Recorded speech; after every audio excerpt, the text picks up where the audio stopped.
हैं। और वो प्रश्न मैं आपके सामने खोलना चाहता हूं। बात ऐसी है कि हमारे देश में 15 अगस्त 1947 को सत्ता हस्तांतरित तो हो गई, आजादी नहीं आई,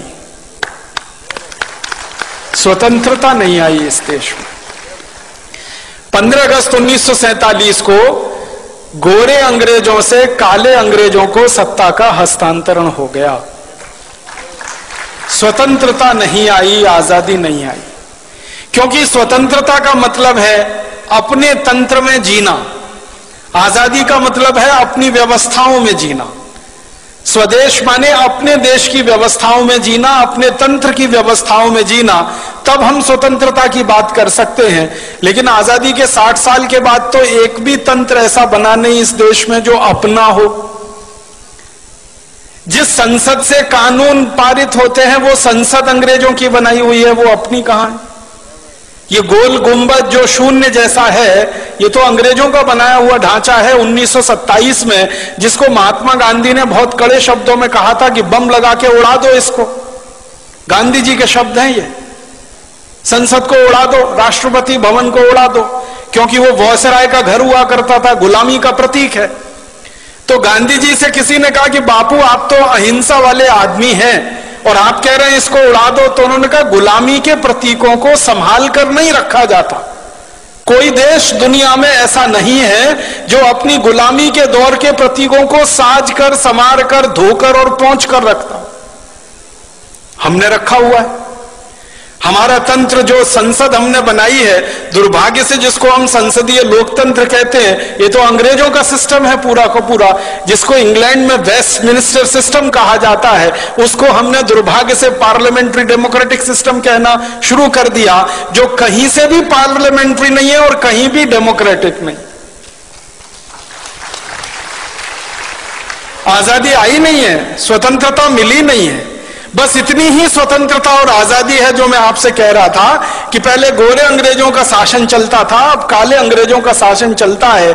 व्यवस्थाएं सबकी सब वही हैं, कानून सबके सब वही हैं, नीतियां सबकी सब वही हैं। सब कुछ अंग्रेजों के जमाने का आज भी चल रहा है इस देश में।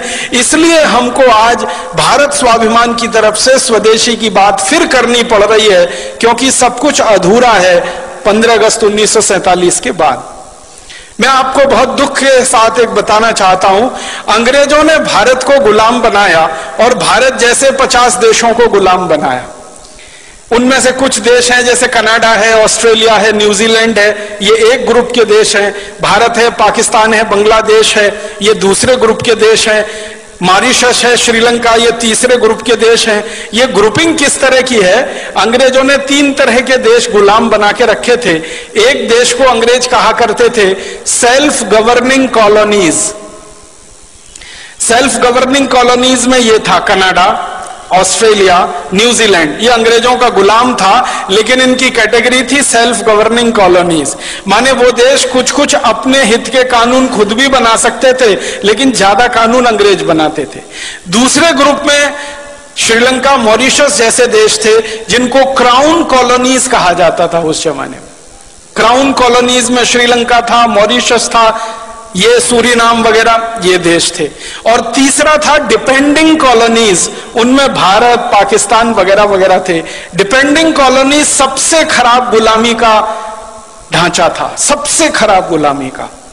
उसमें क्या होता था कि आपको अपने हाथों, अपने देश के लिए, अपनी व्यवस्थाओं के लिए कुछ भी करने का अधिकार ही नहीं है। सब कुछ अंग्रेजों के पास है, आप तो उनके पूरे डिपेंडेंट हैं।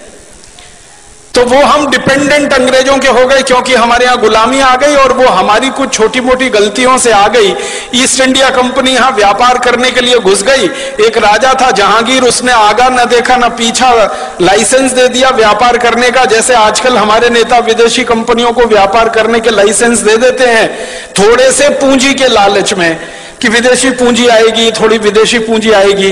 इन मूर्ख नेताओं को यह नहीं मालूम है कि बाहर के बोतल के दिए हुए खून से कोई मरीज जिंदा नहीं बचता।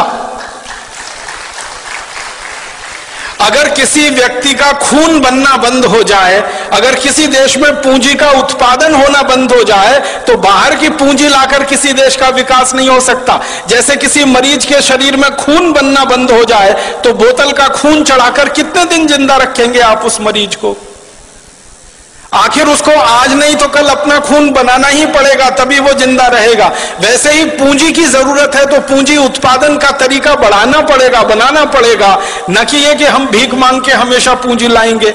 तो विदेशी पूंजी पर आधारित ये देश बनाने के चक्कर में सारे दरवाजे खोल दिए। आजादी मिलने के 50 साल भी पूरे नहीं हुए, सारे दरवाजे फिर खुल गए। फिर से विदेशी कंपनियों का स्वागत है, ग्लोबलाइजेशन है, लिबरलाइजेशन है, प्राइवेटाइजेशन है, हजारों हजारों कंपनियों को बुलाया जा रहा है। हर एक क्षेत्र में उनको व्यापार करने का लाइसेंस दिया जा रहा है। जिन जिन क्षेत्रों में हम व्यापार करते थे अच्छा, वहां भी उनको बुलाया जा रहा है। पानी बेचने के लिए विदेशी कंपनियां आ गई, आलू का चिप्स बेचने के लिए आ गई, टमाटर की चटनी बेचने के लिए आ गई, आम का अचार बेचने के लिए विदेशी कंपनियां आ गई, डबल रोटी पाव रोटी बेचने के लिए, अंडरवियर बनियान बेचने के लिए विदेशी कंपनियां, क्रीम पाउडर लिपस्टिक बेचने के लिए विदेशी कंपनियां, साधारण सी छोटी छोटी चीजों से लेकर हर बड़ी चीज तक सब कुछ विदेशी बेचेंगे इस देश में, ऐसा माहौल बनाया जा रहा है। और उसी में जीएम फूड वाली विदेशी कंपनियों के लिए भी लाइसेंस दिए जा रहे हैं और उनको भी यहां बुलाया जा रहा है। जिनको बुलाने को दुनिया का कोई देश तैयार नहीं है, उनको भारत सरकारें दरवाजा खोल के बुला रही हैं, आइए हमारे यहां, जो करना है करिए, बस थोड़ा सा हमको पूंजी निवेश की जो जरूरत है उसमें पूर्ति होती रहे, थोड़ा टैक्स मिलता रहे और नेताओं को वाइंडिंग अप चार्जेस मिलते रहे, रिश्वत मिलती रहे, घूस मिलती रहे। हर विदेशी कंपनी के लिए दरवाजा खुला है। ऐसा लगता है कि भारत कोई खैराती धर्मशाला हो गया है जिसमें हर एक के लिए दरवाजा खुला है, सबको बुलने आने की खुली छूट है। अभी थोड़े दिन पहले हम जिनको भगा रहे थे भारत छोड़ो, अब उनको बुला रहे हैं वापस आओ। 1942 में महात्मा गांधी का नारा था इस देश में, क्रांतिकारियों का नारा था क्विट इंडिया, छोड़ो भारत। अब हमारे देश के प्रधानमंत्री और मुख्यमंत्रियों का नारा है निट इंडिया, वापस आओ, KNIT, फिर जुड़ जाओ हमारे देश से। तो इतनी बेशर्म हमारे देश में नेतागिरी आई है, क्योंकि मैंने पहले ही कहा कि ये गोरे अंग्रेजों की जगह काले अंग्रेजों ने ले ली है। दिल दिमाग उनका वैसे ही चलता है जैसे अंग्रेजों का चलता था।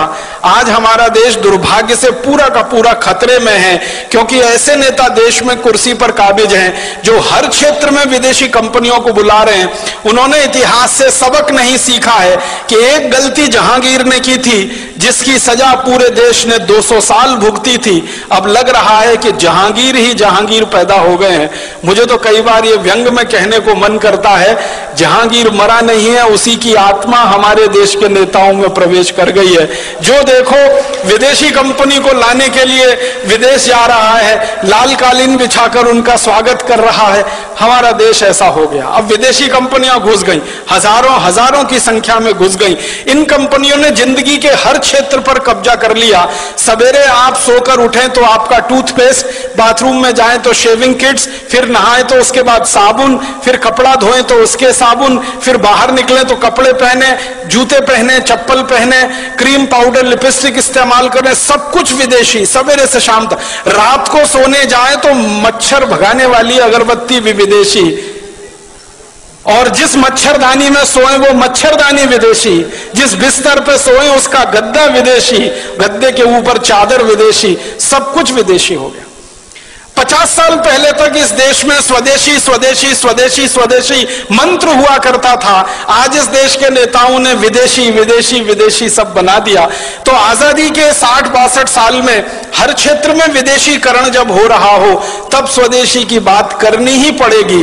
और आजादी के 60-62 सालों में जब हर क्षेत्र में परावलंबन बढ़ रहा हो तो हमें फिर स्वावलंबन की बात करनी ही पड़ेगी। इसलिए स्वदेशी से स्वावलंबन की बात आज हमें करनी पड़ रही है। मैं आपको एक बहुत खराब बात कहना चाहता हूं, लेकिन वो आपको जानना जरूरी है एक सच के रूप में। हमारे देश में आजादी जब आने के लिए आंदोलन चल रहा था, संघर्ष चल रहा था, तो नेताओं के 2 वर्ग थे। एक वर्ग था नेताओं का जो ये कहता था संपूर्ण आजादी चाहिए और अपनी शर्तों पर चाहिए, क्योंकि कोई भी देश दूसरे देश को गुलाम बनाए, ये उसके संवैधानिक अधिकार का हनन है। किसी भी देश को गुलाम बनाना किसी भी सभ्यता में, किसी भी संस्कृति में, किसी भी समय में परमिसिबल नहीं है, उसकी अनुमति नहीं है। तो एक वर्ग था देश में नेताओं का, जिनमें लाला लाजपत राय, विपिन चंद्र पाल, लोकमान्य बाल गंगाधर तिलक, अरविंदो घोष, भगत सिंह, ऊधम सिंह, चंद्रशेखर आजाद, सुभाष चंद्र बोस, अशफाक उल्लाह, राम प्रसाद बिस्मिल, ये सब क्रांतिकारियों की एक लंबी सूची है जो ये मानते थे कि आजादी चाहिए, स्वतंत्रता चाहिए और हमारी शर्तों पर चाहिए, अंग्रेजों की शर्तों पर नहीं। लेकिन इसी देश में एक दूसरा वर्ग था नेताओं का जो ये कहता था कि ना आजादी चाहिए ना स्वतंत्रता चाहिए, हमको तो अंग्रेजों की साठगांठ करके सरकार चाहिए। ना आजादी चाहिए ना स्वतंत्रता चाहिए, अंग्रेजों के साथ कुछ दोस्ती हो जाए, एक खराब शब्द है, कोलिशन बन जाए अंग्रेजों के साथ, गवर्नमेंट हो जाए हमारी। एक नेताओं का वर्ग ऐसा भी था जिसके नेता थे पंडित मोतीलाल नेहरू, जिसके नेता थे फिरोज शाह मेहता, जिसके नेता थे सुरेंद्रनाथ बनर्जी, जिसके नेता थे सुरेंद्रनाथ सेन। ये नेताओं का एक वर्ग था जो ये कहता था अंग्रेजों से गठजोड़ करके किसी तरह भारत में एक ऐसी सरकार बने जिसमें पंडित मोतीलाल नेहरू और उनके सहयोगी मंत्री हो जाएं और अंग्रेजों का प्रधानमंत्री रहे, ये उसके नीचे मंत्री रहे, बस देश में चलता रहे। आजादी की क्या मतलब, स्वतंत्रता का क्या मतलब। तो एक वर्ग था ऐसे नेताओं का जो अंग्रेजों से गठजोड़ करके सरकार बनाना चाहता था, और एक वर्ग था ऐसे नेताओं का जो संपूर्ण आजादी और स्वतंत्रता लाना चाहता था। दुर्भाग्य क्या हुआ, जब यह देश आजाद हुआ तो जिस नेता के हाथ में यह कमान गई या जिन नेताओं के समूहों के हाथ में देश की आजादी की कमान गई, वो वही थे जो अंग्रेजों के साथ मिलकर किसी तरह देश में सत्ता और गठजोड़ करना चाहते थे। तो मानसिकता अंग्रेजियत वाली थी।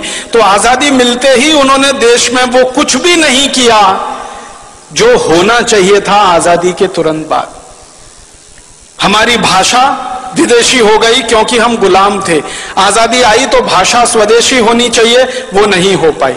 हमारी भूषा विदेशी हो गई थी जो आजादी के पहले थी, हमारी भूषा स्वदेशी होनी चाहिए थी, वो नहीं हो पाई। हमारा भोजन विदेशी हो गया था अंग्रेजों के समय में, अंग्रेजों के बाद हमारा भोजन स्वदेशी होना चाहिए था, वो नहीं हो पाया। हमारा भजन विदेशी हो गया था अंग्रेजों के जमाने में, वो भजन स्वदेशी होना चाहिए था, वो भी नहीं हो पाया। ना भाषा बदली, ना भूषा बदली, ना भोजन बदला, ना भजन बदला। और तो और भेषज हमारी औषधि जो पूरी स्वदेशी होनी चाहिए थी आयुर्वेद आधारित, वो पूरी की पूरी अंग्रेजियत आधारित एलोपैथी में चला गया। माने आजादी के बाद बदला कुछ नहीं, ना भाषा, ना भोजन, ना भूषा, ना भेषज, ना भजन, कुछ नहीं बदला। बदला क्या, एक ही चीज बदली, माउंटबेटन की जगह पंडित जवाहरलाल नेहरू, माउंटबेटन की जगह उनके मंत्रिमंडल के XYZ, और कुछ नहीं बदला इस देश में। सबका सब वैसे का वैसा ही रहा। हमारे देश में संविधान सभा बनाई गई, संविधान सभा में बार बार बहस हुई भाषा के सवाल पर, लेकिन उस मामले को पीछे लटकाया गया। बार बार बहस हुई कि अंग्रेजों का कोई प्रतीक हमें नहीं रखना है इस देश में, उसको ऐसे ही लटका के छोड़ दिया गया। सारी की सारी संविधान सभा की बहस बेकार हो गई जब 1935 के गवर्नमेंट ऑफ इंडिया एक्ट को भारत का संविधान बना दिया हमारे देश के लोगों ने। बहुत दुख और अफसोस होता है, गवर्नमेंट ऑफ इंडिया एक्ट अंग्रेजों ने बनाया था भारत को 1000 साल गुलाम बनाकर भारत पर शासन करने के लिए, वो हमारे देश का संविधान बन गया। गवर्नमेंट ऑफ इंडिया एक्ट का कॉमा फुल स्टॉप और भारत के संविधान का कॉमा फुल स्टॉप आप मिला लीजिए, कोई अंतर नहीं है उसमें। और जब ये बात उठी तो ये कहा गया भाई जल्दी है, जल्दी है, जल्दी है, इतनी जल्दी में भारत का नया संविधान नहीं बन सकता, तो थोड़ा गवर्नमेंट ऑफ इंडिया एक्ट ले लिया, फिर अमेरिका के संविधान से, कनाडा के संविधान से, ब्रिटेन के संविधान से, यहां से वहां से वो कटिंग पेस्टिंग होती है ना, जैसे PhDs किए जाते हैं ना हमारे देश में। 10 किताबें इकट्ठी कर ली, फिर उसमें से 11 छप गई, वैसे ही दुनिया भर की 10 किताबें इकट्ठी हो गई, 11 हमारी बन गई। भारत का संविधान, जिसका सबसे बड़ा झूठ है वो वाक्य जिसमें कहा गया है हम भारत के लोग इस संविधान को आत्मार्पित करते। कब किया था कोई बता दे मुझे, भारत के लोगों ने उसको आत्मार्पित? संविधान सभा के कुछ नेताओं ने उसको आत्मार्पित कर लिया, तो वो भारत के लोगों ने आत्मार्पित कर लिया, ये कैसे कह सकते हैं? कभी रेफरेंडम करा के देख ले इस देश में, कब किया था हमने आत्मार्पित उस संविधान? कानून अंग्रेजों ने बनाए 34,735 हिंदुस्तान को गुलाम बनाने के लिए, सारे के सारे कानून बिना कोमा फुल स्टॉप के आज भी चल रहे हैं। इंडियन पुलिस एक्ट अंग्रेजों का बनाया हुआ, इंडियन सिविल सर्विसेज एक्ट अंग्रेजों का बनाया हुआ, इंडियन पीनल कोड अंग्रेजों का बनाया हुआ, क्रिमिनल प्रोसीजर कोड अंग्रेजों का बनाया हुआ, सिविल प्रोसीजर कोड अंग्रेजों का बनाया हुआ, और तो और इंडियन एविडेंस एक्ट अंग्रेजों का बनाया हुआ, इंडियन सिटीजनशिप एक्ट। हम भारत के नागरिक हैं नहीं है, ये भी अंग्रेज तय करके गए हैं। उस कानून के आधार पर हम भारत की नागरिकता पाते हैं या नागरिक हो पाते हैं। कानून वैसे ही है, भाषा वैसी है, शिक्षा पूरी की पूरी जो अंग्रेज छोड़कर गए थे वही की वही है, स्वास्थ्य व्यवस्था, चिकित्सा व्यवस्था जो अंग्रेज छोड़कर गए थे वही की वही है। हमारे देश की एक भी व्यवस्था नहीं बदली है सिवाय एक नाम बदलने के, कि जहां पहले माउंटबेटन का नाम होता था, कर्जन का नाम होता था, लिलिथगो का नाम होता था, वॉरेन हेस्टिंग्स का नाम था, क्लाइव का नाम था, वहां पर अब हमारे हिंदुस्तान के कुछ देशी नाम आ गए। व्यवस्था सब की सब वही है। और तो और मैं आपको एक शर्म की बात बता रहा हूं, आजादी मिलने के 50 साल बाद तक हिंदुस्तान की संसद में बजट शाम को पेश होता था, शाम को 5 बजे। आजादी मिलने के 50 साल बाद तक। क्यों? जब हमारी संसद में शाम के 5 बजते हैं तो लंदन की संसद में सवेरे के 11:30 बजते हैं। ब्रिटिश संसद में सवेरे 11:30 बजे किसी को सुनना हो बजट तो अंग्रेज सुन सके, इसके लिए आजादी मिलने के 50 साल बाद तक, सन 1997 तक बजट शाम को 5 बजे आता रहा। इतनी गुलामी में यह देश रहा है, इतनी गुलामी। अंग्रेजों ने वंदे मातरम को बैन कर दिया था हमारे देश में। आजादी मिलने के 50 साल बाद तक हमारे देश की संसद में वंदे मातरम नहीं गाया जा सका। ये शर्म की बातें हैं हम सबके लिए। तो इसलिए हमारा मानना है, कम से कम मेरा तो मानना है, आजादी आई नहीं है, स्वतंत्र, कम से कम मेरा तो मानना है, आजादी आई नहीं है, स्वतंत्रता मिली नहीं है, सत्ता का हस्तांतरण हो गया, गोरे अंग्रेज चले गए, काले अंग्रेज आ गए, देश वैसे ही चल रहा है, व्यवस्था वैसे ही चल रही है। इसलिए न किसानों की हालत सुधरती है, न मजदूरों की हालत सुधरती है, न गरीबों की हालत सुधरती है, न मजलूमों की हालत सुधरती है। क्योंकि ये व्यवस्था जो आज चल रही है ये तो अंग्रेजों ने बनाई थी लूट के लिए, खसोट के लिए, बर्बादी के लिए। आजादी मिलने के बाद अगर व्यवस्था वही चलेगी और आप ये कहो लूट ना हो, तब तो ये होने वाला नहीं है। लूट तो इस व्यवस्था का मुख्य आधार है। पहले अंग्रेज लूटते थे, अब हमारे ही काले अंग्रेज लूटते हैं इस देश को। पहले अंग्रेज लूटते थे इस देश को और लाखों करोड़ों रुपया लंदन लेके जाते थे। एक अंग्रेज का जानकारी देके मैं खत्म कर रहा हूं। रॉबर्ट क्लाइव नाम का एक अंग्रेज था, हिंदुस्तान आया, बंगाल का राजा बन गया, गवर्नर हो गया, लूटना शुरू किया उसने। कलकत्ता नाम के शहर को 7-8 साल लूटा। लूटने के बाद सारा माल लेके लंदन गया। ब्रिटिश पार्लियामेंट में उसकी शिकायत हो गई। कई लोगों ने उसकी शिकायत की कि इसने बहुत अत्याचार किए हैं भारत में और लूट मचाई है, तो उसके खिलाफ मुकदमा चला। वो अंग्रेजों का पहला और आखिरी अधिकारी था जिसके खिलाफ मुकदमा ब्रिटिश पार्लियामेंट में चला। तो एमपीस कुछ खड़े हो गए और उससे पूछने लगे, भाई तुमने क्या लूटा है, कितना लूटा है? तो कहता है कि मैंने जितना भी लूटा है उसका आकलन तो नहीं किया है, लेकिन भारत से लाने के लिए पानी के मुझे 900 जहाज लगे, 900 शिप्स भर के मैं सोना, चांदी, हीरा जवाहरात कलकत्ता से लूट कर लाया। तो फिर एक अंग्रेज पूछता इसका वैल्यू बताओ, तो कहता है रफली 1000 मिलियन स्टर्लिंग पाउंड्स। एक अंग्रेज इतना लूट के ले गया, लंदन में उसने जमा कर लिया। तो ये तो अंग्रेज था जो विदेश से आया और हिंदुस्तान को लूट कर ले गया। अब काले अंग्रेजों ने इस देश का 72,80,000 करोड़ रुपए पिछले 60 साल में लूटा है और स्विट्जरलैंड की बैंकों में जमा कर रखा है। आप बताइए इनमें और अंग्रेजों में क्या फर्क है? तो इसलिए इन काले अंग्रेजों के खिलाफ ऐसी ही लड़ाई लड़नी पड़ेगी जो गोरे अंग्रेजों के खिलाफ लड़नी पड़ी थी। इन काले अंग्रेजों को हिंदुस्तान से ऐसे ही भगाना पड़ेगा जैसे कभी अंग्रेजों को भगाना पड़ा था, और इस व्यवस्थाओं को खत्म कर देना पड़ेगा जो अंग्रेज हमारे यहाँ छोड़कर चले गए हैं। हमारी पूरी की पूरी कृषि व्यवस्था और कृषि नीति अंग्रेजों की है, वाणिज्य व्यवस्था, वाणिज्य नीति अंग्रेजों की है, टैक्सेशन का सारा सिस्टम अंग्रेजों का है, एजुकेशन पूरा अंग्रेजों का है, सिलेबस पूरा अंग्रेजों का है। और तो और सब्जेक्ट नहीं बदल पाए हम आजादी के 60 साल में। एंथ्रोपोलॉजी अंग्रेज पढ़ाया करते थे गुलाम लोगों के अध्ययन के लिए, वो आज भी पढ़ाया जा रहा है इस देश में। तो बहुत शर्म है हम सबको अपने आप पर और अफसोस है, इसलिए हमें स्वदेशी की बात, स्वावलंबन की बात फिर कहनी पड़ रही है आजादी के 62 साल में। और एक अधूरी लड़ाई जो छूट गई 1947 15 अगस्त में, वो अधूरी लड़ाई को हमें पूरा करना है। स्वतंत्रता हमें लानी है, स्वराज्य की स्थापना हमें करनी है, स्वदेशी को लाना है, स्वराज्य और स्वदेशी को लाकर ऐसा एक तंत्र बनाना है जो सुजलाम सुफलाम भारत का प्रतीक बने। ये बोलकर आप सभी का आभार, बहुत धन्यवाद। दोस्तों, सबसे पहले तो चैनल सब्सक्राइब करें, फिर लाइक, कमेंट और शेयर करें, और हाँ, हमारा एंड्रॉयड ऐप डाउनलोड करना ना भूलें।